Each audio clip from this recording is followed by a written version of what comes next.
Just moments ago, Buckingham Palace released shocking news.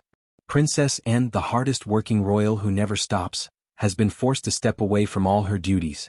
The announcement came suddenly, and it is far more serious than anyone expected. What pushed the palace to make this heartbreaking decision? Stay with us as we uncover the devastating truth. When duty finally breaks, the shock rippled outward in waves. Across London, commuters paused mid-step as the alert flashed across their phones. A teacher in Manchester whispered to her colleague, "Not an anyone but Anne." In Edinburgh, an elderly woman setting out her morning tea felt her hands tremble as she read the headline aloud. And in the United States, where it was just past 2 o'clock in the morning, news anchors were pulled from sleep to report what felt impossible. The one royal who never stopped, who never complained, who carried the monarchy on her shoulders through every crisis had finally reached her limit. What made the moment so jarring wasn't simply the news itself. It was the finality in the phrasing. Not a temporary pause, not a scaled-back schedule, but a complete stepping back, effective immediately. Those two words carried a weight that veteran royal watchers recognized instantly. The palace does not use that language unless something serious, something irreversible has forced their hand. Within minutes, BBC interrupted its morning broadcast. Sky News pulled royal correspondents into emergency segments. And on CNN, analysts began the grim work of explaining to American viewers why this particular announcement felt so devastating. Because Princess Anne was not just another working royal, she was the backbone. Inside Kensington Palace, Prince William received the news moments before it went public. He had known it was coming, had even helped draft the language. But seeing the statement released into the world still hit him with unexpected force. He stood at the window of his private office, watching the winter morning lighten over London, and felt the full weight of what this meant. His father's health remained fragile. Catherine's schedule was still carefully managed. And now Anne, the woman who had carried more engagements than any other royal for decades, was gone from the roster. The monarchy's operational structure had just lost its most reliable pillar. At Clarence House, King Charles sat in his study, the palace statement printed on heavy paper before him. His hands shook slightly as he reread the words he had authorized just hours earlier. And had resisted until the very end, insisting she could manage, that duty required her presence, that stepping back was not in her vocabulary. But the medical reports had been undeniable, and Charles, torn between his role as sovereign and his love for his sister, had made the decision he had been dreading for weeks. He had ordered her to stop. Across the courtyard at Buckingham Palace, Queen Camilla moved through the morning with a heaviness she rarely showed publicly. She had spent the previous evening with Anne, a quiet conversation over tea that both women knew would be one of their last before everything changed. Camilla understood sacrifice. She understood the cost of duty. But watching Anne, stoic, unflinching, and finally admit that her body could no longer sustain the pace she had maintained for 50 years, that had shaken something deep inside her. The public reaction was immediate and overwhelming. Social media erupted with tributes, shock, and questions. Older viewers, especially those who remembered Anne's tireless work through the Diana years, the scandals, and every constitutional crisis since, felt a personal sense of loss. Radio calls and shows across Britain filled with voices breaking as people shared what Princess Anne had meant to them. Not the glamorous royal, not the one who sought headlines, but the one who simply showed up year after year, engagement after engagement without fanfare or complaint. In the United States, the reaction carried a different tone, but equal intensity. American networks replayed footage of Anne's decades of service, her no-nonsense demeanor, her refusal to be anything other than exactly who she was. Commentators noted that among a younger generation of royals defined by drama and reinvention, Anne had represented something increasingly rare. Consistency, reliability, duty without self-promotion. And now that presence is gone. But while the world processed the public announcement, those inside the palace understood something the statement did not say. This was not a decision Anne had made willingly.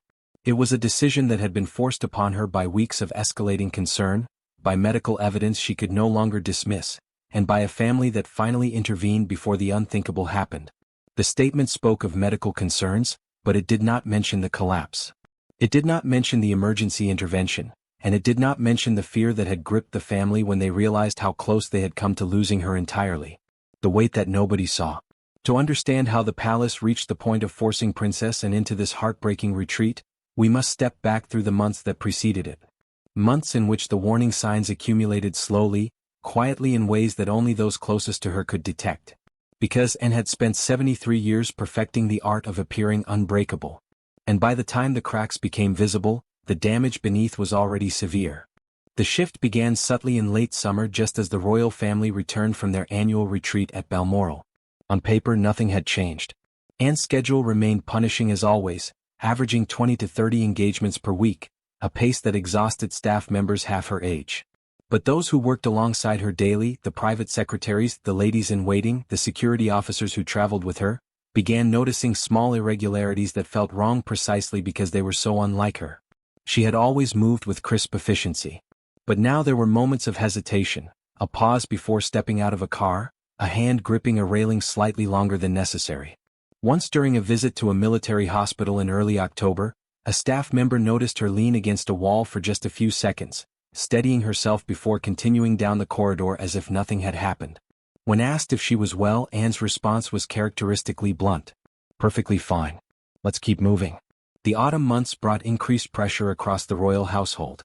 Catherine's health challenges meant her public schedule remained limited. King Charles, managing both his constitutional duties and ongoing medical monitoring, could not maintain the relentless pace his mother once had, and so inevitably more responsibility fell to Anne. She accepted it without complaint, the way she had accepted every burden throughout her life. But this time the cost was steeper than anyone realized. Prince William noticed the shift during a private family dinner at Windsor in mid-November. And had always possessed a sharp, quick wit, her conversations filled with dry observations and unflinching honesty. But that evening she seemed distracted, slower to engage as though some internal resource had been depleted. When William gently suggested she might consider scaling back her schedule, Anne's eyes hardened. "I've been hearing that advice for 50 years, she said quietly, "and I've never needed it yet." But the people around her saw what she refused to acknowledge. Her longtime private secretary began documenting concerning patterns. Unusually early fatigue during multi-day tours, briefing sessions where Anne, normally laser-focused, would lose track of details she would have caught instantly in previous years. Sleep disturbances that left her visibly worn despite her attempts to hide it. None of these signs alone constituted a crisis. Together, they painted a picture of someone operating beyond sustainable limits. King Charles felt the growing unease most acutely. He and Anne had always shared a particular bond shaped by their roles as the elder children who understood duty before they understood childhood.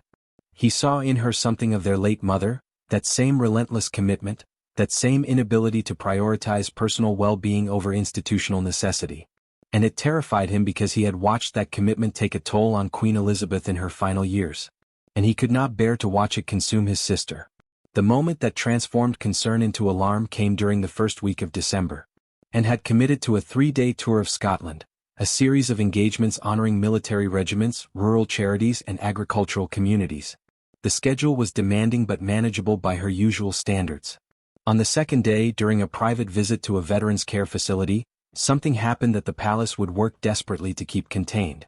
She was walking through a corridor lined with photographs of servicemen and women when her vision blurred. The faces on the wall seemed to shift and merge. Her balance wavered.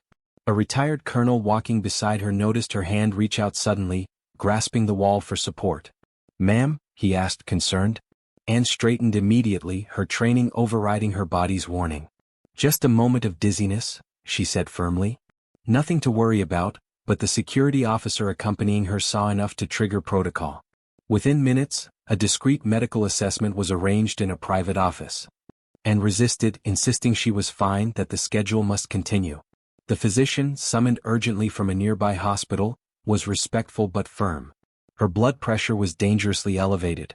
Signs of extreme fatigue were evident and most concerning, the episode suggested something more serious than simple exhaustion. The doctor made a recommendation that sent shock waves through the small group present.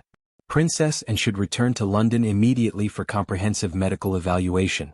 Any further public engagements should be postponed pending results. And refused outright. "I have commitments tomorrow," she stated. "People are expecting me. I will not let them down." It was the security officer who made the call that changed everything. Within an hour, Prince William received a coded message. By evening, King Charles had been briefed, and by midnight, a decision had been made at the highest level. Anne's remaining Scottish engagements would be quietly cancelled, attributed to a minor scheduling conflict. She would return to London not as a patient, but as a sister whose family had finally decided to intervene. The drive back to Windsor was tense and silent. and sat rigid in the back seat, her jaw set, her eyes fixed on the dark Scottish landscape passing outside the window. She knew what was coming. She knew the family would push her to step back. And she knew that this time she might not have the strength to resist because the truth she had been denying for months was becoming impossible to ignore. Her body was no longer cooperating with her will. And for a woman who had built her entire identity on reliability, on showing up no matter what, that realization was more devastating than any diagnosis could be. By the time she arrived at Windsor Castle in the early hours of December 7th, the medical team was already waiting, and the family gathered in quiet determination understood that the days ahead would force Princess and to confront the one thing she had never allowed herself to consider. That even she, even the indestructible backbone of the monarchy, had limits that could not be overcome by sheer force of will. When the unthinkable happened, the medical suite at Windsor Castle, normally reserved for routine checkups and minor ailments, took on a different atmosphere in the early morning hours of December 7th. Sophisticated equipment had been quietly transported overnight. Specialists from 3 different London hospitals arrived under strict confidentiality agreements. And in the center of it all sat Princess Anne, still dressed in her traveling clothes. Her expression one of barely contained frustration mixed with something those present had never seen in her before: fear. The head physician, Dr. Margaret Thornberry, a woman who had served the royal household for 2 decades, approached the examination with the kind of directness Anne typically appreciated. But today every question felt like an invasion. Every test a reminder of vulnerability Anne had spent her entire life refusing to acknowledge.